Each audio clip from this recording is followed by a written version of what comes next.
नमस्कार दोस्तों, FM 90.4 मचाओ शोर के प्रोग्राम बिखरे मोती में स्वागत है आपका। और आज मैं सुलभ हिंदी साहित्य सभा IIT कानपुर की तरफ से हाजिर हूँ एक और मोती के साथ, यानी एक और कहानी के साथ। आवश्यकता, जरूरत काफी अजीब चीज है। जब होती है तो परेशान बहुत करती है। एक बात और, आवश्यकता लोगों को सदियों से चले आ रहे पुराने रीति रिवाजों को तोड़ने के लिए मजबूर कर देती है। आवश्यकता किस प्रकार रूढ़िगत संस्कारों और निषेध को अनावश्यक सिद्ध कर देती है, इसी सब को जानने के लिए आइए सुनते हैं कहानी पंचलाइट। पंचलाइट फणीसोनाथ रेणु द्वारा लिखित एक आंचलिक कहानी है। रेणु की कहानियां बिहार के ग्रामांचलों के सजीव चित्र प्रस्तुत करती हैं। ग्रामीण जनजाति के लोग किस आधार पर किस प्रकार टोलियों में विभक्त हो जाते हैं और परस्पर ईर्ष्या द्वेष के भावों से भरे रहते हैं, इसका बड़ा ही जीवंत और यथार्थ रूप इस कहानी में उभारा गया है। पंचलाइट जलाने की समस्या और उसके समाधान के माध्यम से कहानीकार ने ग्रामीण मनोविज्ञान का एक सजीव चित्र बना दिया है। रेणु की ये छोटी सी कहानी ग्रामीण वातावरण को बड़े ही व्यंजक और रोचक रूप में प्रस्तुत करती है। तो आप तैयार हैं ना? तो आइए लुत्फ उठाते हैं रेणु की इस कहानी का। तो चलिए आपको ले चलता हूं बिहार के उसी ग्रामीण परिवेश में।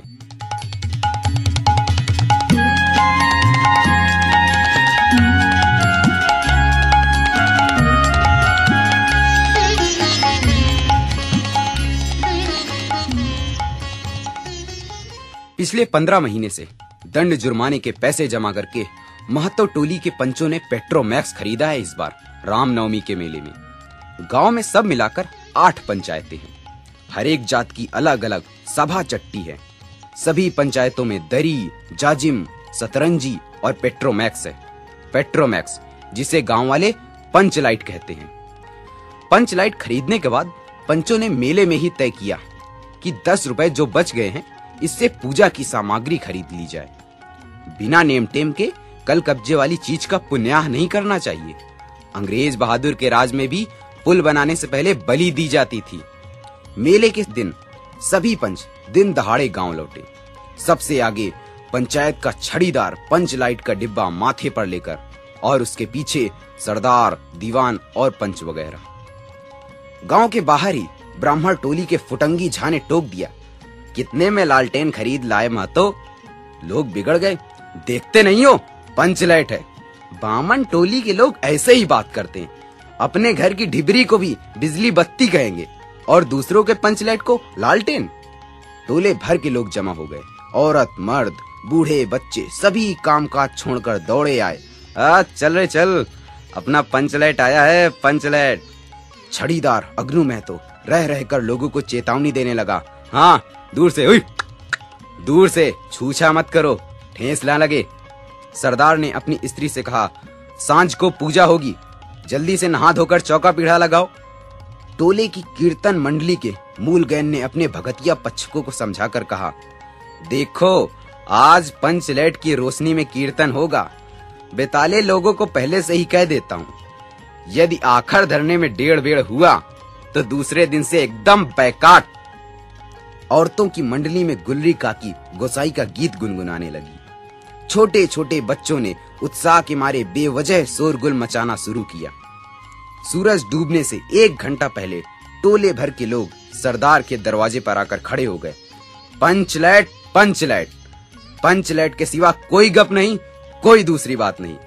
सरदार ने गुड़गुड़ी पीते हुए कहा, दुकानदार ने पहले सुनाया पूरे 5 कौड़ी 5 रुपया। हमने कहा, दुकानदार साहब ये मत समझिए कि हम लोग एकदम देहाती हैं, बहुत बहुत पंचलाइट देखा है। इसके बाद दुकानदार मेरा मुंह देखने लगा, बोला, लगता है आप जाति के सरदार हैं। ठीक, जब आप सरदार होकर खुद पंचलाइट खरीदने आए हैं तो जाइए, पूरे 5 कौड़ी में आपको दे रहे हैं। दीवान कैसे पीछे रहता? दीवान बोला, अलबत्ता चेहरा पर रखने वाला दुकानदार है, पंचलाइट का बक्सा दुकान का नौकर नहीं देना चाहता। मैंने कहा, देखिए दुकानदार साहब, बिना बक्सा पंचलाइट कैसे ले जाएंगे? दुकानदार ने नौकर को डांटते हुए कहा, क्यों रे, दीवान जी को धोखा देता है, दे दे बक्सा। टोले के लोगों ने अपने सरदार और दीवान को श्रद्धा भरी निगाहों से देखा। छड़ीदार ने औरतों की मंडली में सुनाया, रास्ते में सन्न सन्न बोलता था पंचलैट। लेकिन इन मौके पर लेकिन लग गया। रूदल साहब बनिए की दुकान से 3 बोतल किरासन तेल आया और सवाल पैदा हुआ, पंचलैट को जलाएगा कौन? ये बात पहले किसी के दिमाग में ना आई थी। पंचलैट खरीदने से पहले किसी ने भी ना सोचा, खरीदने के बाद भी नहीं। अब पूजा की सामग्री चौकी पर सजी हुई है, कीर्तनिया लोग ढोल खोल करताल खोल कर बैठे हैं और पंचलैट पड़ा हुआ है। गांव वालों ने आज तक कोई ऐसी चीज नहीं खरीदी जिसमें जलाने बुझाने का झंझट हो। कहावत है ना भाई, गाय लूं तो दूहे कौन। लो मजा, अब इस कल कब्जे वाली चीज को कौन बाले। ये बात नहीं कि गांव में कोई पंचलैट जलाने वाला नहीं, हर एक पंचायत में पंचलैट है, उसको जलाने वाले जानकार हैं। लेकिन सवाल है कि पहली बार नेम टेम करके शुभ लाभ करके दूसरी पंचायत के आदमी की मदद से पंचलैट जलेगा। इससे तो अच्छा है पंचलैट पड़ा रहे, जिंदगी बरताना कौन सा है। बात बात में दूसरे टोलों के लोग कूट करेंगे, तुम लोगों का पंचलैट पहली बार दूसरे के हाथ से। हाँ नहीं नहीं, पंचायत की इज्जत का सवाल है, दूसरे टोलों के लोगों से मत कहिए। चारों ओर उदासी छा गई, अंधेरा बढ़ने लगा। किसी ने अपने घर में आज ढिबरी भी नहीं जलाई थी। आज पंचलैट के सामने ढिबरी कौन जलाता? सब किए कराए पर पानी फिर रहा था। सरदार, दीवान और छड़ीदार के मुंह में बोली नहीं। पंचों के चेहरे उतर गए। किसी ने दबी आवाज में कहा, कल कब्जे वाली चीज का नखरा बहुत होता है। एक नौजवान ने आकर सूचना दी, राजपूत टोली के लोग हंसते हंसते पागल हो रहे हैं। कहते हैं कान पकड़ पंचलाइट के सामने 5 बार उठो बैठो, तुरंत जलने लगेगा। पंचों ने सुनकर मन ही मन कहा, भगवान ने हंसने का मौका दिया है, हंसेंगे नहीं।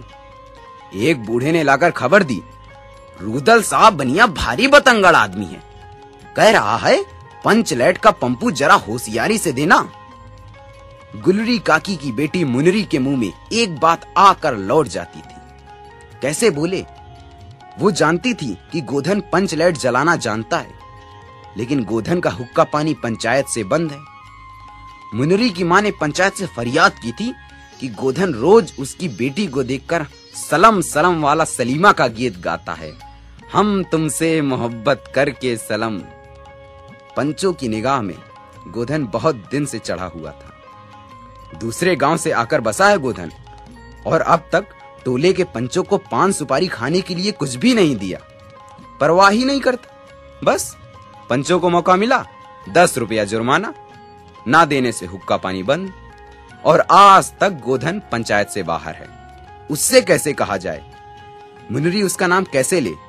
और उधर जाति का पानी उतर रहा है। मुनरी ने चालाकी से अपनी सहेली कनेली के कान में बात डाल दी, कनेली चिगो चिद चिन। कनेली मुस्कुरा कर रह गई, गोधन वो तो बंद है। मुनरी बोली, अरे तू कह तो सरदार से। कनेली बोली, गोधन जानता है पंचलैट बालना। कौन? गोधन जानता है बालना। लेकिन सरदार ने दीवान की ओर देखा और दीवान ने पंचों की ओर। पंचों ने एक मत होकर हुक्का पानी बंद किया था। सलीमा का गीत गाकर आंख का इशारा मारने वाले गोधन से गांव भर के लोग नाराज थे। सरदार ने कहा, जाति की बंदिश क्या, जब जाति की इज्जत ही पानी में बही जा रही है। क्यों दीवान जी? दीवान ने कहा, ठीक है। पंचों ने भी एक स्वर में कहा, ठीक, गोधन को खोल दिया जाए। सरदार ने छड़ीदार को भेजा। छड़ीदार वापस आकर बोला, गोधन आने को राजी नहीं हो रहा, कहता है पंचों की क्या प्रतीत है, कोई कल कब्जा बिगड़ गया तो मुझे ही दंड जुर्माना भरना पड़ेगा। छड़ीदार ने रोनी सूरत बनाकर कहा, किसी तरह गोधन को राजी करवाइए, नहीं तो कल से गांव में मुंह दिखाना मुश्किल हो जाएगा। गुलरी काकी बोली, जरा मैं देखूं कह के। गुलरी काकी उठकर गोधन के झोपड़े की ओर गई और गोधन को मना लाई। सभी के चेहरे पर आशा की नई रोशनी चमकी। गोधन चुपचाप पंचलैट में तेल भरने लगा। सरदार की स्त्री ने पूजा की सामग्री के पास चक्कर काटती हुई बिल्ली को भगाया। कीर्तन मंडली का मूल गैन मुरछल के बालों को संवारने लगा। तभी गोधन ने पूछा, स्पिरिट कहाँ है? बिना स्पिरिट के कैसे जलेगा? लो मजा, ये दूसरा बखेड़ा खड़ा हुआ। सभी ने मन ही मन दीवान और पंचों की बुद्धि पर अविश्वास प्रकट किया। बिना समझे बूझे काम करते हैं ये लोग। उपस्थित जनसमूह में फिर मायूसी छा गई। लेकिन गोधन बड़ा होशियार लड़का है, बिना स्पिरिट के ही पंचलाइट जलाएगा। बोला, थोड़ा गरी का तेल ला दो। मुनरी दौड़ कर गई और एक मलसी गरी का तेल ले आई। गोधन पंचलाइट में पंप देने लगा। पंचलाइट की रेशमी थैली में धीरे धीरे रोशनी आने लगी। गोधन कभी मुंह से फूंकता, कभी पंचलाइट की चाबी घुमाता। थोड़ी देर के बाद पंचलाइट से सनसनाहट की आवाज निकलने लगी और रोशनी बढ़ती गई। लोगों के दिलों का मैल दूर हो गया। गोधन बड़ा काबिल लड़का है। अंत में पंचलाइट की रोशनी से सारी टोली जगमगा उठी तो कीर्तनिया लोगों ने एक स्वर में महावीर स्वामी की जय ध्वनि के साथ कीर्तन शुरू किया। पंचलाइट की रोशनी में सभी के मुस्कुराते हुए चेहरे स्पष्ट हो गए। गोधन ने सबका दिल जीत लिया। मुनरी ने हसरत भरी निगाह से गोधन की ओर देखा। आंखें चार हुई और आंखों ही आंखों में बातें हुई। कहा, सुना माफ करना, मेरा क्या कसूर।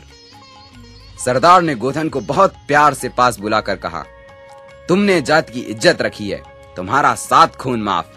खूब गाओ सलीमा का गाना। गुलरी काकी बोली, आज रात मेरे घर में खाना गोधन। गोधन ने एक बार मुनरी की ओर देखा। मुनरी की पलकें झुक गईं। कीर्तनिया लोगों ने एक कीर्तन समाप्त करके जय ध्वनि की, जय हो जय हो। और पंचलाइट के प्रकाश में पेड़ पौधों का पत्ता पत्ता पुलकित हो रहा था।